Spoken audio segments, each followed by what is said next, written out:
आइए जानते हैं आज के प्रमुख अंतर्राष्ट्रीय खबरों को, लेकिन उससे पहले एक नजर हेडलाइंस पर। पेरू में 5.5 तीव्रता की भूकंप से मची तबाही, 5 की मौत, बेघर हुए 300 से ज्यादा लोग। ईरान में कुछ बड़ा होने वाला है, अमेरिकी हमलों के बीच भारत ने अपने नागरिकों से कही ये बात।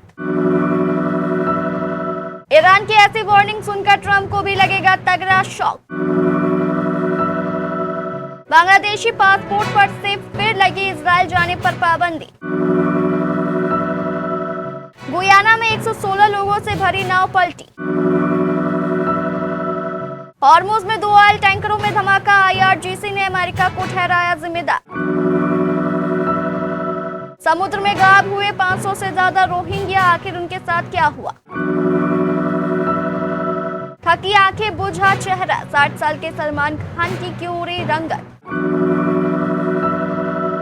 इंग्लैंड ने भारत को हराकर 2-1 से जीती वनडे सीरीज। और फीफा वर्ल्ड कप 2026 स्पेन से हार के बाद प्रेस कॉन्फ्रेंस में क्यों रो पड़े अर्जेंटीना के कोच।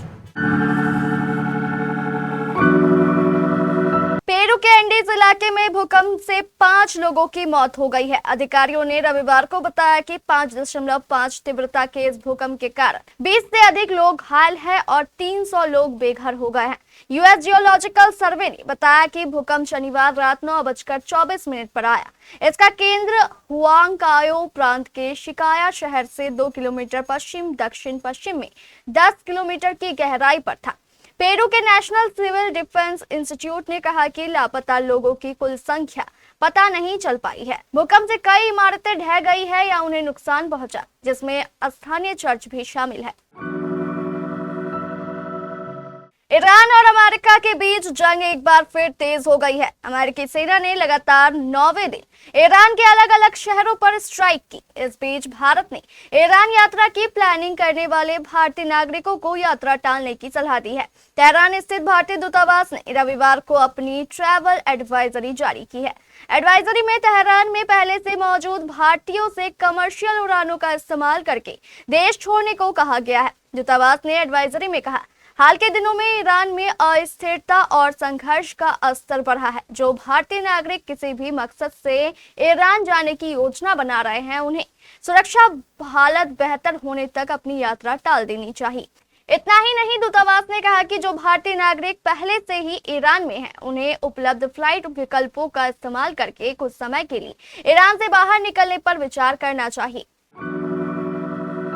ईरान के विदेश मंत्री अब्बास अरागची ने मेहर न्यूज को दिए इंटरव्यू में मिडिल ईस्ट में जंग पर खुलकर अपना पक्ष रखा। इसके अलावा उन्होंने अमेरिकी दूत स्टीव विटकॉफ के साथ हुई बातचीत के बारे में भी बताया। अरागची ने कहा कि 12 दिन की जंग से पहले अमेरिका ने बातचीत में जीरो यूरेनियम एनरिचमेंट की मांग रखी थी। उन्होंने कहा कि इस गैर कानूनी और बेतुकी मांग का हमने विरोध किया और अपनी बात पर अड़े रहे। अरागची ने बताया कि जब अमेरिकियों ने देखा कि बातचीत से वे अपनी मनचाही मांग पूरी नहीं कर सकते, तो उन्होंने जंग शुरू कर दी। उन्होंने कहा कि बातचीत की मेज पर ईरान के अड़िग रहने की वजह से अमेरिका को मुश्किल रास्ता चुनना पड़ा और 12 दिन की जंग में उनकी हार हुई। बांग्लादेश ने एक बड़ा डिप्लोमेटिक फैसला करते हुए अपने पासपोर्ट से इजराइल जाने पर फिर से पाबंदी लगा दी है। बांग्लादेशी पासपोर्ट में एक्सेप्ट इजराइल यानी इजराइल को छोड़कर वाला वाक्य फिर से जोड़ दिया गया है। बांग्लादेशी गृह मंत्रालय ने इस बाबत आधिकारिक आदेश जारी किया है। करीब 6 साल पहले बांग्लादेश ने अपने पासपोर्ट से इजराइल को छोड़कर वाला वाक्य हटा दिया था, जिसे अब फिर से जोड़ दिया गया है। बांग्लादेशी गृह मंत्रालय ने आव्रजन और पासपोर्ट विभाग को इस बदलाव को लागू करने के लिए जरूरी कदम उठाने का निर्देश भी दिया है। गृह मंत्रालय के अधिकारियों ने बताया कि अब जारी होने वाले सभी नए पासपोर्ट पर एक्सेप्ट इजराइल लिखा होगा। इसके अलावा पासपोर्ट में सभी धर्मों को सम्मान देने के लिए मंदिर और मस्जिद की तस्वीरें भी जोड़ी गई है। गुयाना के उत्तरी अटलांटिक तट पर 116 लोगों को लेकर जा रही एक यात्री नाव समुद्र में पलट गई। हादसे के बाद राहत बचाव अभियान शुरू किया गया, जिसमें अब तक 15 बच्चों समेत 67 लोगों को सुरक्षित निकाल लिया गया है। बाकी लोगों की तलाश जारी है। फिलहाल यह साफ नहीं हो सका है कि इस हादसे में किसी की मौत हुई है या नहीं। न्यूज एजेंसी के मुताबिक MV बारिमा नाम की यात्रा नाव राजधानी जॉर्ज टाउन से पोर्ट कैटुमा जा रही थी। रास्ते में पोमेरून नदी के पास यह हादसा हो गया। रात करीब 11 बजे आपातकालीन संदेश मिलने के बाद सरकारी एजेंसियों ने तुरंत राहत अभियान शुरू किया। बचाव कार्य में सरकारी टीमों के साथ निजी नावों की भी मदद ली जा रही है।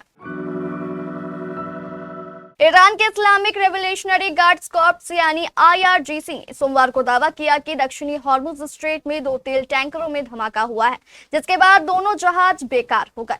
IRGC ने एक बयान में कहा कि दोनों टैंकरों ने हॉर्मुज स्ट्रेट से होकर गुजरने वाले एक असुरक्षित दक्षिणी रास्ते का इस्तेमाल करने की कोशिश की थी। IRGC का आरोप है कि उन्हें अमेरिकी सेना ने इस रास्ते का इस्तेमाल करने के लिए उकसाया था। IRGC ने कहा, जब तक इस इलाके में अमेरिका की आक्रामकता जारी रहेगी, तब तक यह जलमार्ग असुरक्षित रहेगा। IRGC ने चेतावनी देते हुए कहा कि यह रास्ता पेट्रोकेमिकल उत्पादों या तेल और गैस की एक बूंद के भी ले जाने के लिए असुरक्षित है। 2 नावों पर सवार करीब 530 रोहिंग्या शरणार्थी 29 जून को म्यांमार के रखाइन राज्य से रवाना हुए थे। तब से उनका कोई पता नहीं चला है।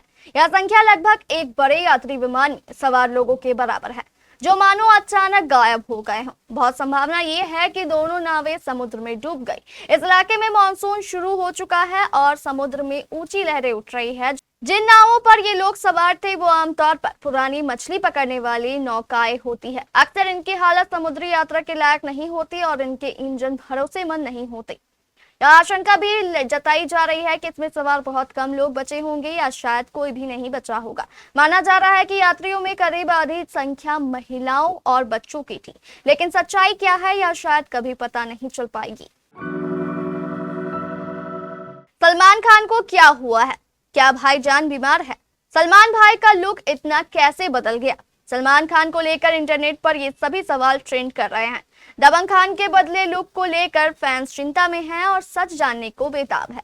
फैंस के इन सभी सवालों के जवाब खुद सलमान खान ने दी। दरअसल हाल ही में सलमान खान मुंबई में एक स्लम रिहैबिलिटेशन अथॉरिटी के ऑफिस में पहुंचे थे। यहां उन्होंने IT सर्विस रूम का उद्घाटन किया। इस मीटिंग से सलमान की कई तस्वीरें और वीडियो सोशल मीडिया पर वायरल हो गई है। सलमान का बदला लुक देख फैंस शॉक्ड नजर आए। देखते ही देखते सलमान खान का लुक इंटरनेट पर ट्रेंडिंग टॉपिक बन गया। फैंस अपने दबंग स्टार की सेहत को लेकर चिंतित दिखे, क्योंकि कई यूजर्स ने कहा कि सलमान बीमार लग रहे हैं। सलमान की आंखों में थकावट दिखी, चेहरा बुझा बुझा सा लगा, जैसे वो किसी परेशानी में है। दबंग खान के चेहरे की उरी रंगत देख ऐसा भी लगा जैसे वे सोए नहीं हैं। फैंस के सवालों की बौछार देखकर सलमान खान ने खुद जवाब देकर सबकी बोलती बंद कर दी। बीती देर रात दबंग खान ने इंस्टाग्राम पर अपनी कुछ मोनोक्रोम तस्वीरें शेयर की। अपनी तबीयत के सवालों पर सलमान ने कैप्शन में लिखा, उल्टा फैंस से ही सवाल कर दिया। उन्होंने अपने अंदाज में कैप्शन लिखा, आप लोगों की तबीयत कैसी है? हालांकि उन्होंने अपने बारे में कुछ नहीं कहा। लॉर्ड्स में खेले गए तीसरे और निर्णायक वनडे मुकाबले में इंग्लैंड ने भारत को 27 रन से हराकर 3 मैचों की सीरीज 2-1 से अपने नाम कर ली। पहले बल्लेबाजी करते हुए इंग्लैंड ने 3 विकेट के नुकसान पर 387 रन का विशाल स्कोर खड़ा किया। जवाब में भारतीय टीम 50 ओवर में 7 विकेट पर 360 रन ही बना सकी और लक्ष्य से 27 रन पीछे रह गई। टॉस जीतकर पहले बल्लेबाजी करने उतरी इंग्लैंड की टीम ने वनडे इतिहास में लॉर्ड्स के मैदान पर अपना सर्वोच्च स्कोर बनाया। बेन डकेट ने 141 रन की शानदार पारी खेली, जबकि जैकब बेथेल ने 91 और जो रूट ने नाबाद 74 रन का योगदान दिया। भारत की ओर से प्रसिद्ध कृष्णा ने 2 विकेट झटके, जबकि प्रिंस यादव ने 1 विकेट लिया।